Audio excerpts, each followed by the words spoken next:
Assalamualaikum warahmatullahi wabarakatuh. Perkenalkan kami dari kelompok 9 yang beranggotakan saya sendiri, Retno Puji Sudarwati, dengan NPM 242100050 dan teman saya, Juanita Wahyu Pramudipta dengan NPM 242100050. Sebelumnya, kami mengucapkan terima kasih kepada Ibu Sinta yang telah memberikan kesempatan bagi kami untuk melakukan presentasi ini melalui video. Dan terima kasih juga kepada teman-teman yang telah menyimak video kami. Di sini kami akan mempresentasikan materi bab 12 yaitu tentang siklus pendapatan, penjualan, dan penerimaan kas.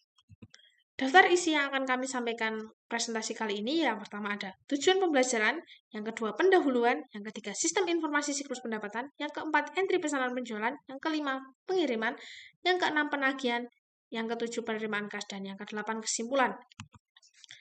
Tujuan pembelajaran dari materi kali ini yang pertama ada menjelaskan aktivitas bisnis dasar dan operasi pemrosesan informasi terkait yang dijalankan dalam siklus pendapatan. Yang kedua, mendiskusikan keputusan penting yang perlu dibuat dalam siklus pendapatan, serta mengidentifikasi informasi yang dibutuhkan untuk membuat keputusan tersebut. Yang ketiga, mengidentifikasi ancaman utama dalam siklus pendapatan dan mengevaluasi kecukupan berbagai prosedur pengendalian untuk menghadapi ancaman tersebut. Apa itu siklus pendapatan? Siklus pendapatan merupakan serangkaian aktivitas bisnis dan operasi pemrosesan informasi terkait yang terus-menerus dengan menyediakan barang dan jasa kepada pelanggan dan menerima kas sebagai pembayaran atas penjualan tersebut. Pertukaran informasi eksternal yang paling utama dari siklus ini adalah dengan pelanggan. Tujuan utama siklus pendapatan adalah menyediakan produk yang tepat di tempat yang tepat pada saat untuk harga yang sesuai. Di sini ada diagram konteks siklus pendapatan. Di sini juga ada diagram arus data tingkat 0 siklus pendapatan. Sistem informasi siklus pendapatan. AOE menggunakan sebuah sistem Enterprise Resource Planning atau ERP. Proses bisnis AOE. Pelanggan AOE dapat memesan langsung melalui internet atau melalui tenaga penjualan menggunakan laptop. Departemen penjualan memproses pesanan yang diterima melalui telepon, fax, atau surat. Sistem dengan cepat memverifikasi kelayakan kredit pelanggan, memeriksa ketersediaan, dan memberitahu Departemen Gudang dan Pengiriman. Data aktivitas dimasukkan segera setelah dijalankan untuk memperbarui informasi status persediaan secara real-time. Setiap malam, program faktur berjalan dalam batch untuk menghasilkan faktur kertas atau elektronik. Beberapa pelanggan masih mengirimkan cek ke bank daerah yang ditunjuk AOE. Meskipun semakin banyak yang menggunakan pembayaran online, bank mengirimkan file berisi data pengiriman uang setiap hari yang digunakan oleh kasir untuk memperbarui saldo rekening perusahaan dan oleh petugas piutang untuk memperbarui rekening pelanggan. Di sini ada ikhtisar desain sistem ERP untuk mendukung siklus pendapatan. Figur ini menunjukkan bahwa seluruh aktivitas pendapatan pada database terintegrasi yang berisi informasi mengenai pelanggan, persediaan, dan harga. Ancaman dan pengendalian dalam sistem informasi siklus pendapatan. Ancaman umum pertama adalah data induk yang tidak akurat dan tidak valid. Kesalahan data induk pelanggan, persediaan, harga dapat menyebabkan masalah seperti kesalahan pengiriman, penundaan pembayaran, atau ketidakpuasan pelanggan. Pengendaliannya adalah dengan menerapkan pengendalian integritas pemrosesan, autentikasi, dan otorisasi akses data. Penting untuk membatasi akses dan mengonfigurasi sistem agar hanya pegawai yang berwenang yang dapat mengubah data. Ancaman umum kedua adalah pengungkapan yang tidak sah terhadap informasi sensitif seperti kebijakan harga, informasi pribadi pelanggan yang harus dilindungi. Pengendaliannya adalah dengan mengonfigurasi sistem untuk membatasi siapa yang dapat menampilkan informasi tersebut, mengenkripsi data sensitif, dan mencegah pegawai TI yang tidak memiliki akses untuk mengakses sistem ERP. Penggunaan SSL juga disarankan saat informasi pelanggan dikirim melalui internet. Ancaman umum ketiga adalah kekhawatiran akan kehilangan atau kehancuran data induk. Pengendaliannya adalah dengan backup dan prosedur pemulihan bencana. Praktek terbaik adalah mengimplementasikan sistem ERP sebagai 3 contoh terpisah. Data induk yang akurat memungkinkan manajemen menggunakan Dengan lebih baik kemampuan pelaporan ekstensif dari sistem ERP untuk mengawasi kinerja, para akuntan harus menggunakan pengetahuan mereka mengenai proses bisnis yang mendasari untuk mendesain laporan yang inovatif yang menyediakan manajemen dengan wawasan di luar yang disediakan oleh laporan keuangan tradisional. Perusahaan harus selalu mengawasi tren penjualan untuk mengidentifikasi penyebab perubahan. Metrik seperti margin pendapatan, margin kotor dikurangi seluruh biaya yang terjadi untuk menghasilkan penjualan, memberikan informasi yang lebih detail. Margin pendapatan mengintegrasikan efek dari perubahan produktivitas maupun perilaku konsumen. Interpretasi margin pendapatan. Pertumbuhan dalam margin pendapatan mengindikasikan kepuasan pelanggan dan peningkatan produktivitas. Sebaliknya, penurunan margin pendapatan mengindikasikan masalah dengan retensi pelanggan atau produktivitas. Margin pendapatan adalah sebuah metrik untuk mengevaluasi keseluruhan kinerja dari aktivitas siklus pendapatan. Entry pesanan penjualan. Siklus pendapatan dimulai dengan menerima pesanan dari para pelanggan. Departemen penjualan yang melaporkan kepada wakil presiden pemasaran biasanya menjalankan proses entry pesanan penjualan, tetapi dengan meningkatkan para pelanggan dengan sendirinya memasukkan data melalui formulir dalam sebuah etalase sistem sebuah perusahaan. Di sini ada figur entry pesanan penjualan. Figur ini menunjukkan bahwa proses entry pesanan penjualan mengharuskan 3 langkah: mengambil pesanan pelanggan, mengecek dan menyetujui kredit pelanggan, dan mengecek ketersediaan pelanggan. Yang pertama adalah mengambil pesanan pelanggan. Data pesanan pelanggan dicatat dalam sebuah dokumen pesanan penjualan. Di masa lalu, organisasi menggunakan dokumen kertas. Saat ini dokumen pesanan penjualan sales order biasanya sebuah formulir elektronik yang ditampilkan dalam sebuah layar monitor komputer. Menariknya, banyak sistem ERP terus merujuk layar entry data ini sebagai dokumen. Pemeriksaan mengungkapkan bahwa pesanan penjualan berisi informasi mengenai nomor barang, kuantitas, harga, dan syarat penjualan lainnya. Di sini ada proses mengambil pesanan penjualan. Pesanan pelanggan dimasukkan oleh pegawai. Kini TI digunakan agar pelanggan memasukkan data sendiri melalui formulir online atau EDI, meningkatkan efisiensi dan memotong biaya. Sistem web menyediakan peluang meningkatkan penjualan dengan menggunakan riwayat penjualan untuk membuat pesanan pemasaran yang dipersonalisasi dan kupon elektronik. Sistem entry penjualan interaktif memungkinkan pelanggan menyesuaikan produk sesuai kebutuhan mereka, seperti pada situs Dell komputer. Untuk pelanggan dengan riwayat pembayaran baik, pemeriksaan kredit formal tidak diperlukan. Otorisasi umum cukup asal tidak melebihi batas kredit yang ditetapkan. Pesanan yang melebihi batas kredit atau dari pelanggan baru memerlukan persetujuan khusus dari pihak selain perwakilan penjualan. Manajer kredit yang independen dari fungsi pemasaran bertanggung jawab menyetujui perpanjangan kredit, dan sistem ERP memberikan akses read-only informasi batas kredit kepada pegawai entry pesanan. Pengawasan cermat atas piutang sangat penting, dan laporan umur piutang digunakan untuk memproyeksikan arus kas masuk dan mengestimasi piutang tak tertagih. Manajemen memantau laporan umur piutang untuk mengidentifikasi pelanggan yang gagal membayar dan mengevaluasi kebijakan kredit. Yang kedua, mengecek ketersediaan penjualan. Selain mengecek kredit seorang pelanggan, tenaga penjualan juga perlu menentukan apakah persediaan cukup tersedia untuk mengisi pesanan sehingga para pelanggan dapat mengetahui tanggal pengiriman yang diharapkan. Proses mengecek ketersediaan pelanggan. Proses dokumen persediaan dimulai dengan pemeriksaan ketersediaan stok melalui sistem yang menampilkan informasi kuantitas barang yang ada, kuantitas yang sudah terkait untuk pelanggan lain, dan kuantitas yang masih tersedia. Jika persediaan cukup untuk memenuhi pesanan, maka pesanan tersebut langsung diproses, dan jumlah barang yang dipesan akan mengurangi kuantitas tersedia dalam catatan persediaan. Departemen Persediaan dan Penagihan kemudian menerima pemberitahuan mengenai transaksi penjualan tersebut. Namun, jika stok tidak mencukupi, sistem akan membuat back order. Dalam perusahaan manufaktur, back order diteruskan ke departemen produksi untuk memulai proses pembuatan barang, sedangkan dalam perusahaan retail, informasi tersebut dikirim ke departemen pembelian untuk melakukan pemesanan barang tambahan. Setelah ketersediaan stok dipastikan, sistem menghasilkan kartu pengambilan packing tiket yang berisi daftar barang dan jumlah yang harus diambil dari gudang untuk dikirim ke pelanggan. Saat ini, kartu pengambilan sering berbentuk elektronik dan dapat diakses melalui perangkat genggam atau monitor pada forklift.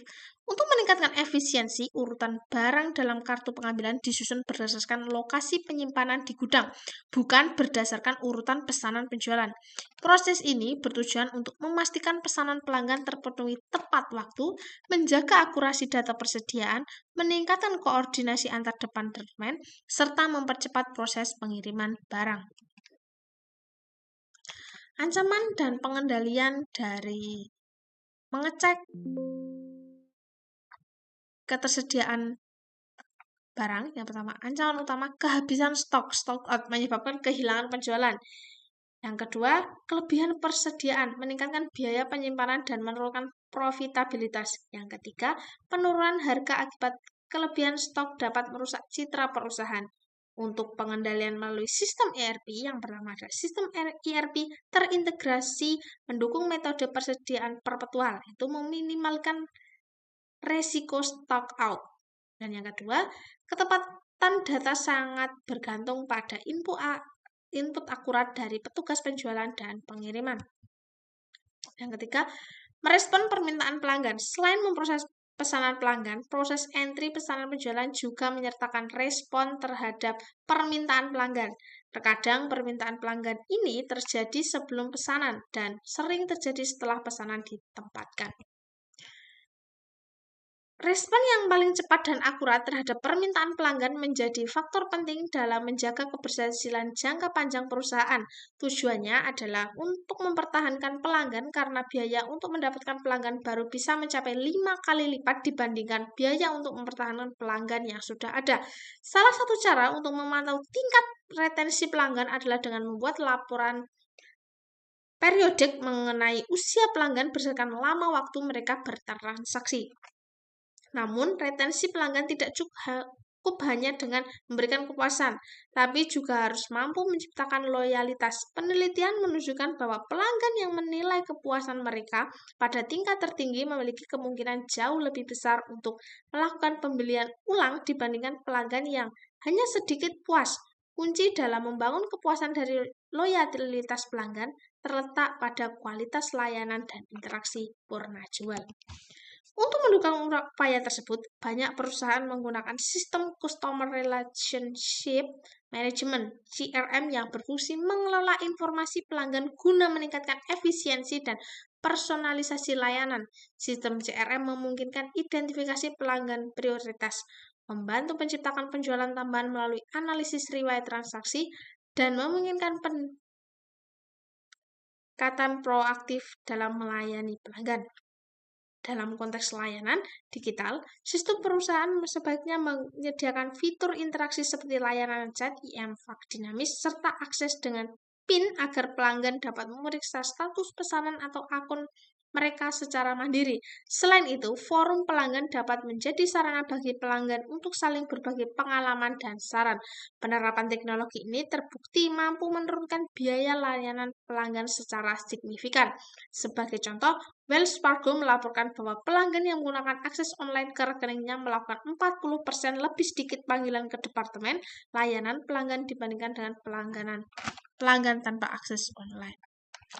Mungkin itu yang dapat saya sampaikan.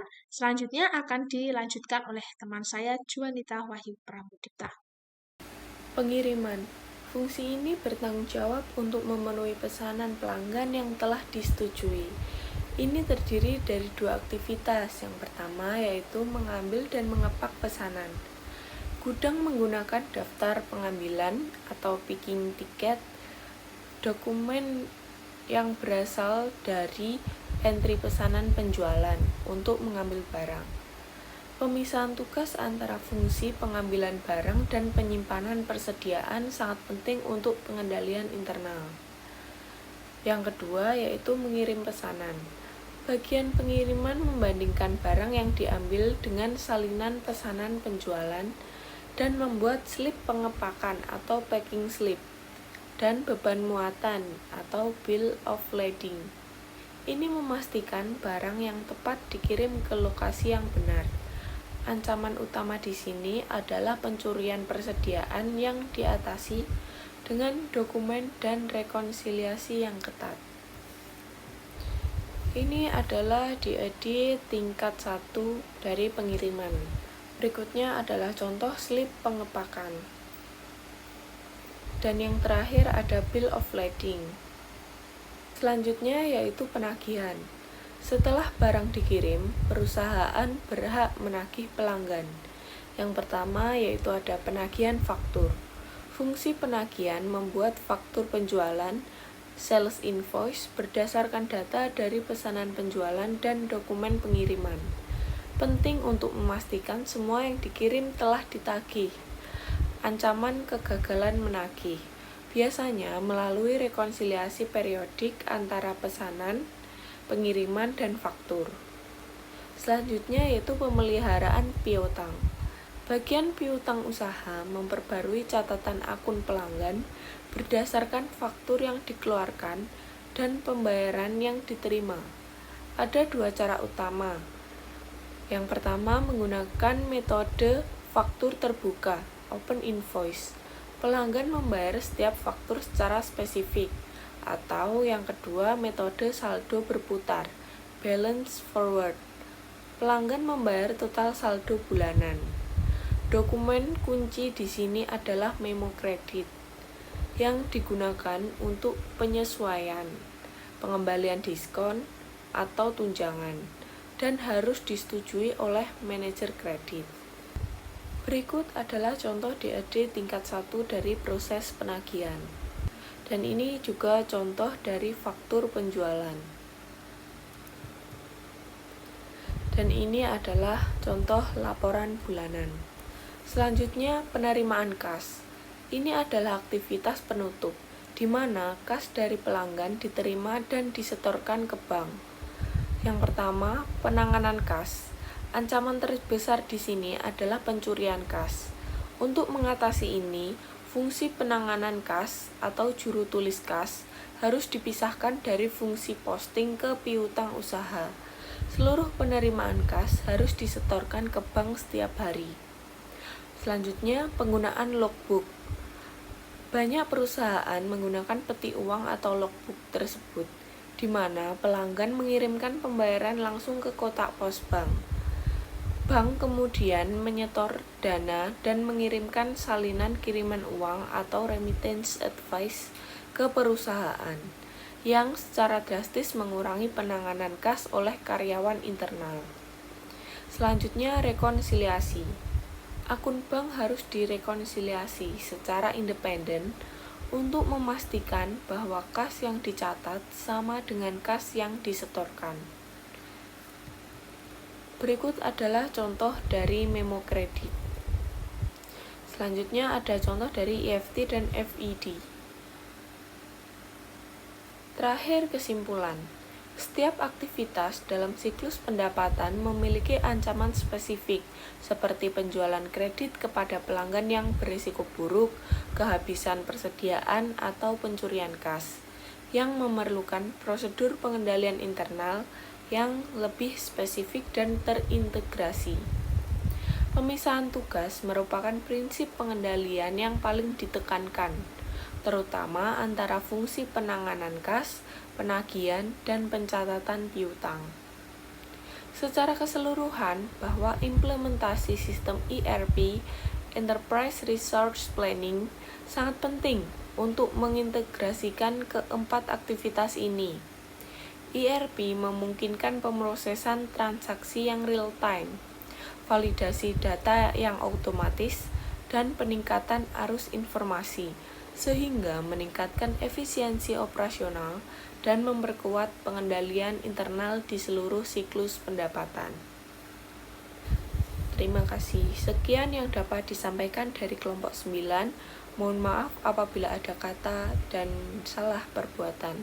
Terima kasih. Wassalamualaikum warahmatullahi wabarakatuh.